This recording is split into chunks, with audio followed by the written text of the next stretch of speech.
anytime you're dealing with vibration, you're dealing with the states of the body. So a couple of the big things that you're dealing with there, to even like begin elevating the vibration of the body, we look at it from an energetic point of view, and it kind of means like, oh well, meditation, or maybe you put a bunch of violet in the body, or you inhale things that are like violet, which are all true. But the thing that you're improving is your anytime you improve or increase the anabolic state, right there you're elevating the vibration of the body. And when the body's not like, the vibration's not very high, the body and the emotions of the mind are also in a degenerative state. And so you go through and you start putting the body in a more uh,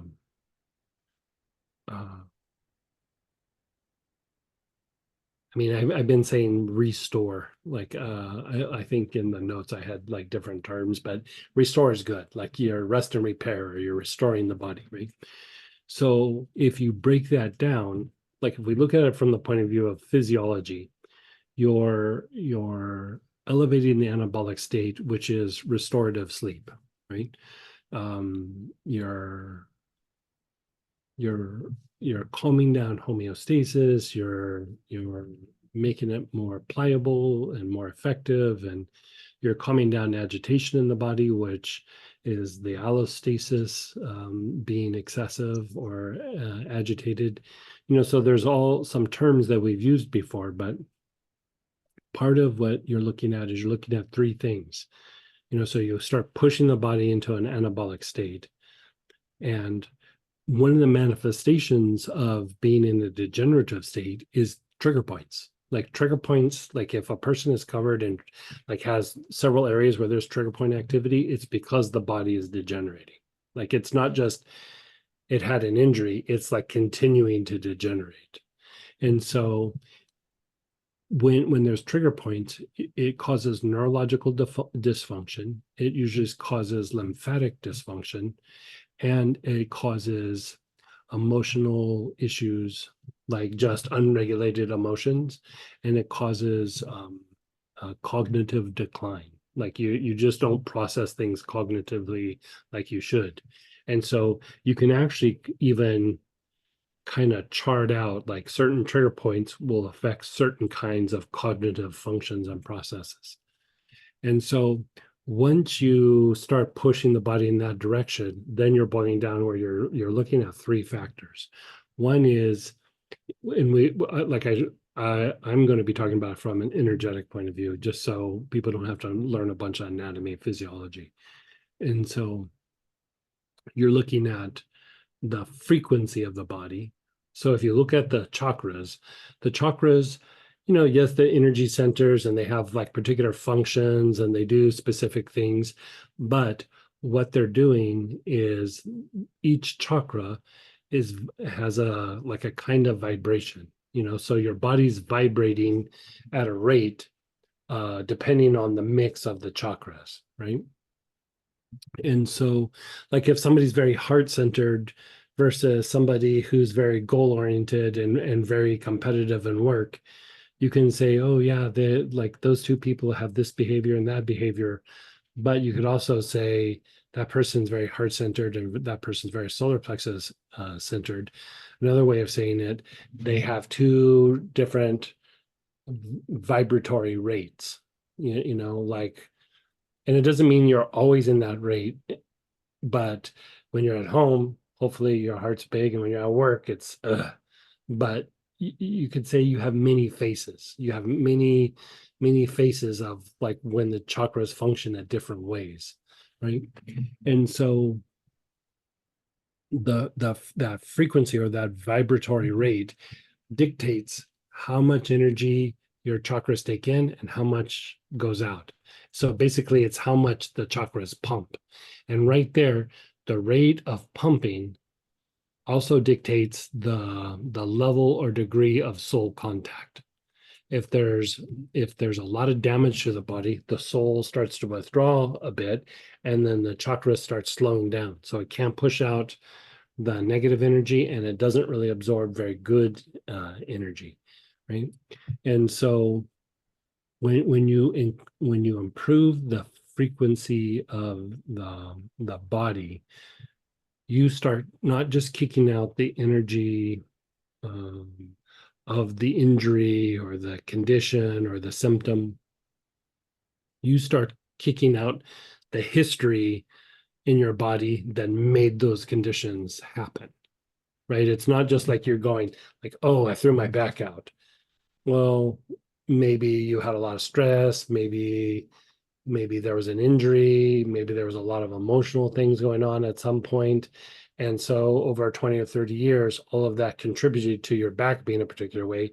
You're treating the symptom, right? You're treating the back, but you also have that history that you need to deal with. And without having to go through and evaluate, this happened, that happened, because even when you do that, it doesn't really affect anything. Like, you might go and release some trauma from the past and it helps, but it's like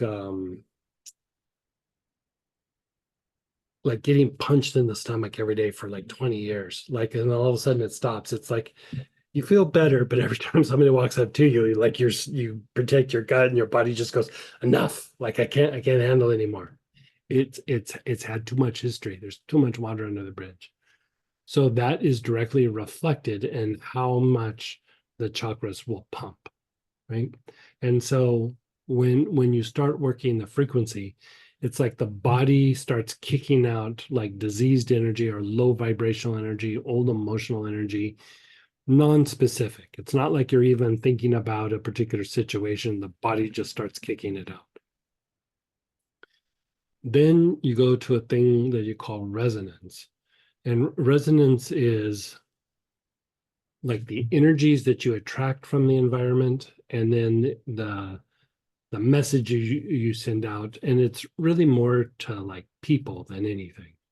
It's that idea of like attracting like, you know. So resonance directly corresponds to the ego.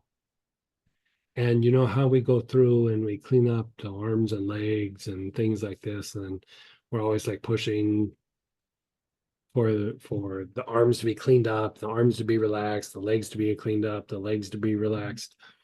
We think of the ego as being in the mind or in the brain, but the ego is actually in your bones. And this is actually even talked about in Astara. It's in most inner teachings, especially in the Theosophical Society, that the ego is a reflection of the bone marrow. And same with the Egyptian tradition, inner teaching, same with the Buddhist tradition. That's why you see like a lot of times in Buddhist practices, like there'll be like, a Buddha, and then down at the corner, there might be like a little skeleton or something. It's actually, that's a reflection of the ego. And I mean, it's a reflection of a few things, but ego is going to fit here.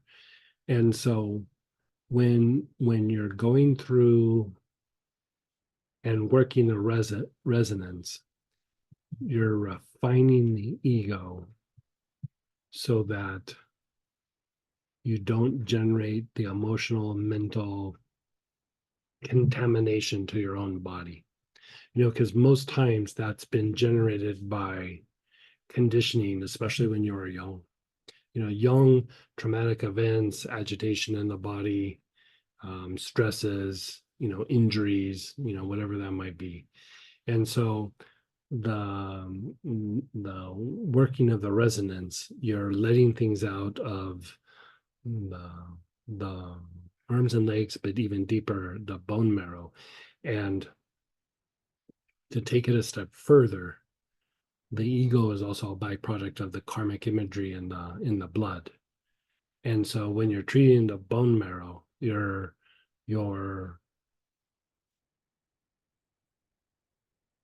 you're bringing a light to like the very seeds that cause the suffering in your life. We kind of have been working our way through, especially auric waves and then the dynamics of the aura. You really have set the stage to be able to go deeper in and extract that out of the system, like to flesh that karmic imagery out, or to refine it so that it's very easy to cognitively process and learn. And so by working the resonance, you keep flushing it out of the arms and legs, which means you're changing your automatic behavior and your automatic thinking. Those things that we call like being triggered. It's a whole series of things. It's not just like a mental reaction or emotional reaction or a body reaction. It's this whole series of events that then causes you to get triggered. And so you're going through and refining that in the body. When you did it in the auric waves and the dynamics of the aura, you did it in the aura. Like, you cleaned it out of the aura. And if you didn't do it there, it's hard to do it in the body. Like, you can do it, but it takes longer. Cleaning up the aura really allows for you to go deep and then flush it out, and it just stays out. Where if you didn't do the aura, you would flush it out, it'd hit the aura, and then some of it would come back. And then you'd flush it out, and then it would come back. Not all of it, but some of it, right? And then the vibrational harmonics is about being able to establish a pattern that then keeps reproducing itself. So this is like a vibrational way of increasing the repair activity in the body. Like you're setting like a good pattern, and then when you're working the harmonic component, you're duplicating like a positive pattern, a positive momentum that just keeps going deeper and deeper.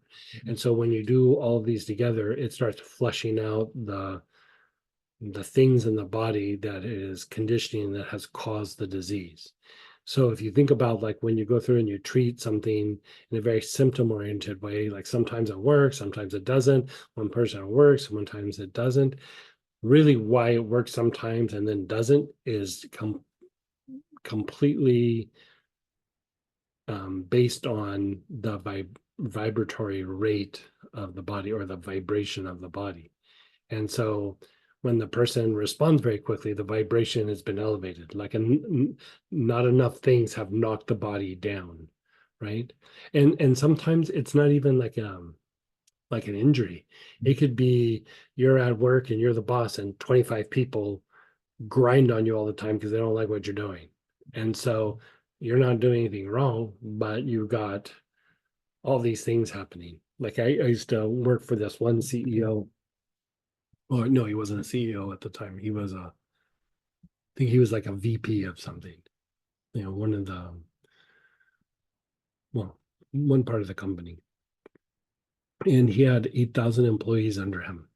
And I'd get a call and he'd go, "Hey, I need you to do your thing. I'm having bad luck again." And I'd go, "What do you mean bad luck?" And he's like, "Well, everything's just going wrong. I can't think straight. Like my health's going downhill. Like my family's fighting all the time. Like just all this whole series of like bad things are happening." And like I go through, I'd clean up the stuff that's being projected at him, because that's what it was. It was a bunch of people projecting hostility at him. I'd clean it up and I'd shift the vibration, and he said his blood pressure would regulate, like his health issues would go back and be fine, and his body would start regenerating. The family got along, but even when he would travel and stuff, he goes, "I stopped having my bad luck. Like everything started flowing again." Because you're treating frequency, vibration, and the harmonics. And so in different traditions, you could say even like amen or ahum,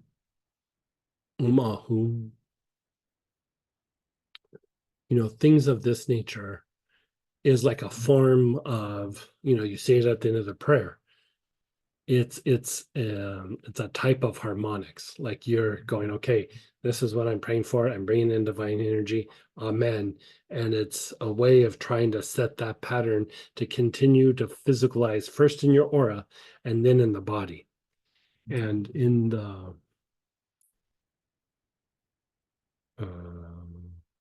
I want to say it was European,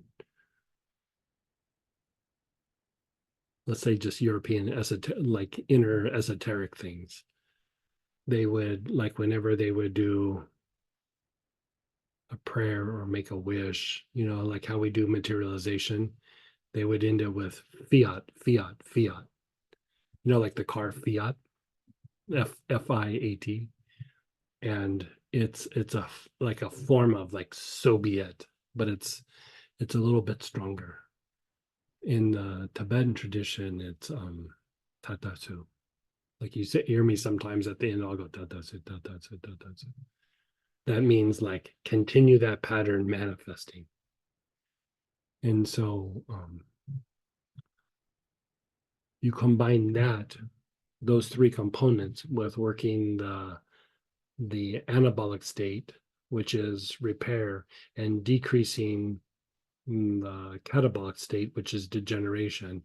And you're mixing chocolate and peanut butter when it comes to healing the body. It's an accelerated way to treat something, but it's more potent when you've cleaned up the aura.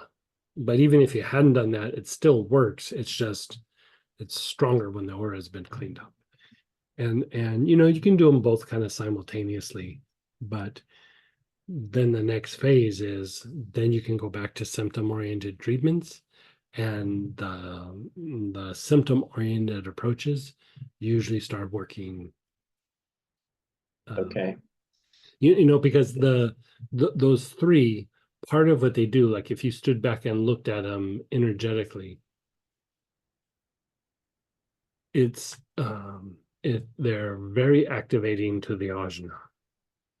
And part of why it's activating to the ajna is it begins sequencing the chakras. With the aura, you're working the aura. You're working all these different aspects of the aura. And that will begin to physicalize and start to change the body, change the energy body, start to affect the chakras. But if you look at most health issues or most psychological issues, if you look at the energy body, the ajna is always small, right? It's because the chakras are not sequenced.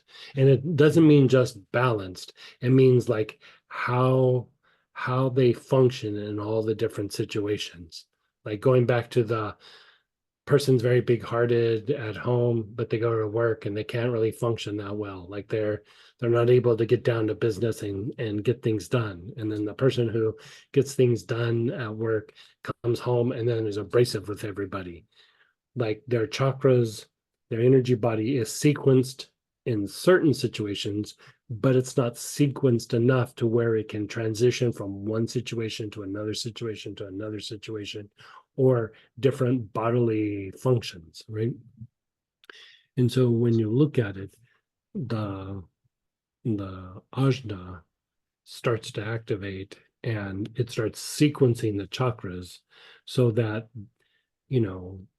depending on the situation, your energy body adapts to whatever that situation is, right? And so, it's just like what I said before. Inside of you, there's many faces, but what happens a lot of times is that we only access one or two faces in us, but, there's the work side, there's the partner side, there's the grandkid side, there's the doing your hobby side, all these little different things that you do. In a way, you're accessing different pieces of yourself. But when things aren't sequenced, you're always doing it from like your workplace or family man face or whatever it is. And so it's the ability to be very fluid in each situation depending on what needs to happen, if that makes sense.